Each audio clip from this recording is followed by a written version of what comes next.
Tugambibwa ebigambo bino wammanga nga tuli mu bantu abakulu, abatuzaala abooluganda n'abantu baffe bonna nga famire bwe zitambula nti baako kye weekolera naawe obeeko kw'olagawo, naawe ng'otandikawo ka bizinensi okola waaye abakulu bagambye obeeko ky'okola.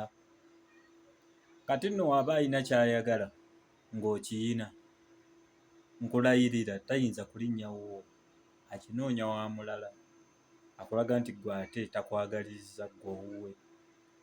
Aba alina endowooza nti wakikuba, olina kingi, n'akasente olinamu, kyokka nga ye yakuwa amagezi otandikewo akalimu. Naye lwaki bw'aba alina ky'ayagala takigula ku ggwe? Oyo aba akwagaliza? Sigambye nti tonjagaliza, yes nze mpisizzaawo kalowoozo.